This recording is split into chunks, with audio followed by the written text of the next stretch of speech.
चारण साहित्य एक ऐसी धरोहर है। आजकल लोग ये मानते हैं कि ये सिर्फ चारण कम्युनिटी के लिए है, मगर ये गलत है। हम जब बात करते हैं तब सबसे ये ही बताते हैं कि चारण साहित्य न तो सिर्फ चारणों के लिए है, न सिर्फ राजपूतों के लिए है। चारण साहित्य भारतवर्ष के लिए है। चारण साहित्य विश्व की अस्मिता के लिए है। यदि आज हम चारण साहित्य को उजागर करेंगे, क्योंकि वो यदि हम चारण परंपरा की बात करेंगे तो हमें 1000 साल का भाषा वैज्ञानिक संदर्भ मिल जाएगा। चारण साहित्य आज रिलेवेंट क्यों है, क्यों प्रस्तुत है उसमें, तो 1000 साल की भाषा की वैविध्यता जो है वो हमें उस चारण साहित्य के ग्रंथों में मिलती है। यदि हम उसे सोशियोलॉजिकल अप्रोच से देखेंगे तो 1000 साल से ज़्यादा हमारा सामाजिक माहौल कैसा था, उसकी सारी बातें हमें चारण साहित्य से मिल सकती है।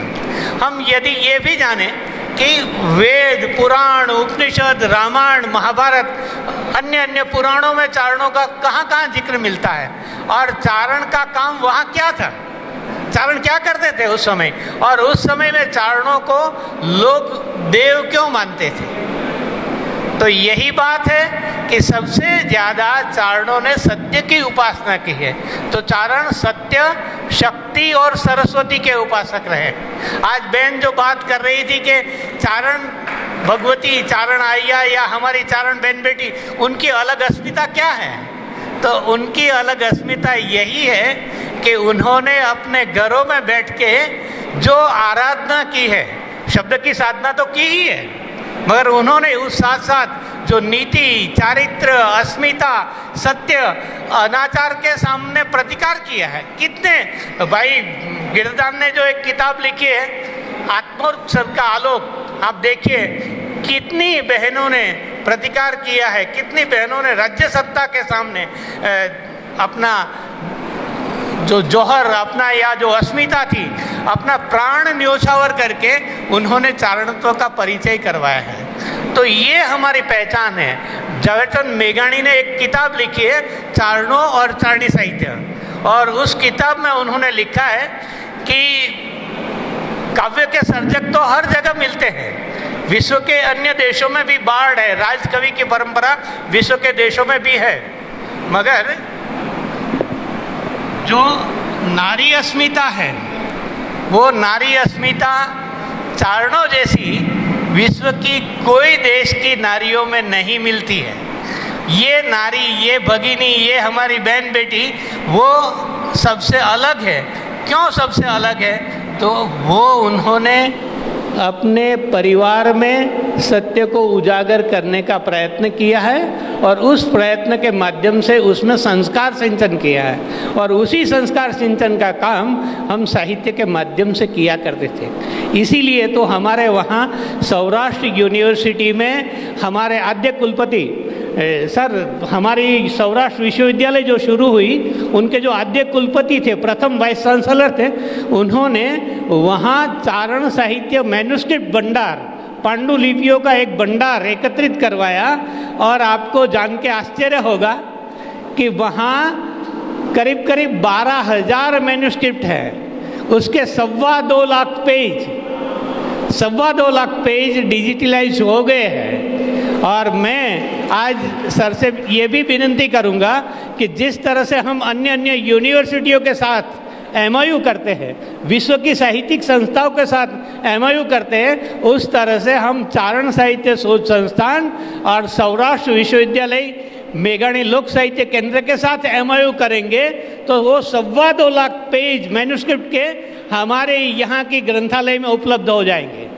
उस 2.25 लाख पेज में हमारा गुजरात का, राजस्थान का, अन्य आसपास के प्रदेशों का सांस्कृतिक इतिहास है। सिर्फ उसमें ये नहीं है कि कौन से राजा ने कौन सा युद्ध किया, कहाँ उसकी हार हुई, कहाँ उसका विजय हुआ, सिर्फ इतना नहीं है, उसमें पूरा एक सांस्कृतिक इतिहास मिलता है। उसमें हमने तो यहाँ तक लिखा है हमारे पुरखों ने कि ये इतिहास में समाज के अंतिम छोर पे रहने वाले भिन्न भिन्न समाज के, यानी आप 18 वर्ण की बात करें तो सबका सर्व स्वीकृति चारणों के साहित्य में और इनके जीवन में मिलती है। और ये साहित्य सिर्फ भारत में नहीं, मैं गया था पेंसिल्वेनिया यूनिवर्सिटी में सर, तो पेंसिल्वेनिया यूनिवर्सिटी में मैंने अपने पुष्पदंत का शिव महिमन स्रोत देखा है। और मैंने लंदन की ब्रिटिश लाइब्रेरी की जब मुलाकात ली तो वहाँ पांडुलिपियों के बात हुई, तो उन्होंने कहा कि आपके जो चारण साहित्य की आप बात करते हैं, तो चारण साहित्य के सबसे ऊपर या सबसे श्रेष्ठ जिनको आप मानते हैं, ऐसे 2 कवियों का आप नाम दो। हम देखें कि हमारी ब्रिटिश लाइब्रेरी में ये पांडुलिपियाँ आई है, भारतवर्ष में वो उत्तम कृतियाँ होगी तो यहाँ जरूर आई होगी। और मैंने 2 कवियों का नाम दिया, वो आज जिनके नाम हमने एक कमरा बनाया, वो भक्त कवि ईश्वरदास रोहड़िया, ईश्वरदास बारट भाद्रे से गए थे, उनका हरिरस, और दूसरा ये नहरदास बारटकृत अवतार चरित्र। और आपको सुखद आश्चर्य होगा, आपको गौरव लेने वाली बात है कि ब्रिटिश लाइब्रेरी के मैन्युस्क्रिप्ट भंडार में सिर्फ 5 मिनट में कैटलॉग से उन्होंने निकाल के दिया कि ये अवतार चरित्र और ये हरिरस इस लाइब्रेरी में अंग्रेजों ने ला के रखे। तो बहुत सारी ये बातें हो सकती है। ये साहित्य एकेडमी दिल्ली की ओर से आज जो देवल साहब वो अपने बारे में कैसे बताएंगे, यहाँ आपके पास रह के भी आपको पता नहीं है कि उन्होंने दिल्ली साहित्य एकेडमी में रह के चारण साहित्य के लिए क्या काम किया है। आप उनके यदि पांव पूजे तो भी ये कम होगा, क्योंकि दिल्ली साहित्य एकेडमी की ओर से करीब करीब 30 मोनोग्राम उन्होंने चारण कवियों पे तैयार करवाए हैं। वो हमीर जी रत्नू हो, वो बांकीदास आशिया हो, वो सूर्यमल जी मिश्रण हो, और बाकी बहुत सारे कवियों के, तो उनके साहित्य को प्रकाशित करवाना, वंश भास्कर को प्रकाशित करवाना, ये अवतार चरित्र भी वहीं से दिल्ली साहित्य एकेडमी की ओर से हुआ है।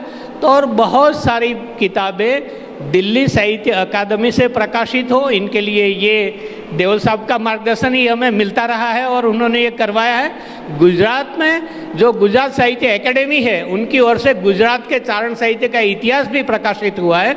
वहाँ 4 यूनिवर्सिटी में सर चारण साहित्य पढ़ाया जाता है आज। सौराष्ट्र विश्वविद्यालय, नरसिंह मेहता यूनिवर्सिटी जूनागढ़, कच्छ यूनिवर्सिटी भुज और सेंट्रल यूनिवर्सिटी गांधीनगर।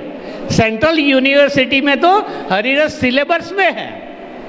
तो ये गौरव की बात है कि आज हम ये नहीं जानते कि हमारे पुरखों ने क्या किया है, तो हमारे परिवार के लोग उसे जाने, चारण परंपरा को समझे और उस चारण परंपरा को संजोए रखे। और उनको ये जो कार्य हो रहा है, मुझे आज लखनऊ साहब ये याद आ रहा है कि करीब करीब 91 में, आज जो आप पीएचडी का अभिवादन कर रहे थे, उस तरह से 91 में एक छोटा सा बच्चा यहाँ आया था, उनका अभिवादन 91 में आपके हाथों हुआ था और फतेह सिंह मानव ने मुझे माल्यार्पण करवाई थी। आज भी वो फोटो और वो शाल और वो श्रीफल मेरे घर में रखे हुए हैं, क्योंकि एक स्टूडेंट को, एक अध्यापक को जो सम्मान मिलता है, उनका गौरव उनके पूरे परिवार में रहता है। आज भी हमारे परिवार के बच्चे वो फोटो देख के कहते हैं, दादा आपका अभिवादन वहाँ हुआ था, आप अजमेर जा रहे तो आपका 40 साल पहले वहाँ अभिवादन हुआ था।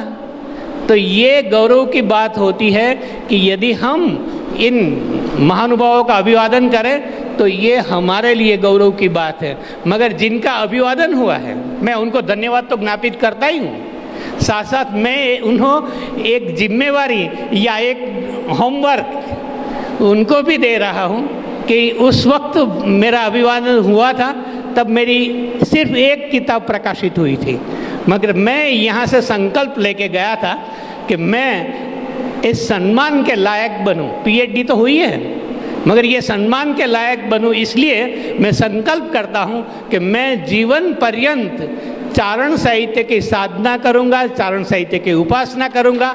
जहाँ जहाँ मुझे वक्तव्य का अवसर मिले, फिर वो देश हो विदेश हो, जहाँ भी मुझे वक्तव्य में बुलाने के न्योता आएगा तो मैं वहाँ जाके चारण साहित्य पे ही बात करूँगा। कठिन होता है, मगर मैंने ये संकल्प निभाया है अमेरिका में भी मुझे इनवाइट किया गया तो मैंने कहा मैं चारण साहित्य पे ही बात करूंगा, और उन्होंने वो बात स्वीकृत की है। लंदन में जाके मैंने चारण साहित्य पे बात की है। तो ये एक संकल्प आप भी लें कि पीएचडी तो एक डिग्री है, मगर उस डिग्री के बाद आपकी विद्या यात्रा निरंतर बढ़ती रहे।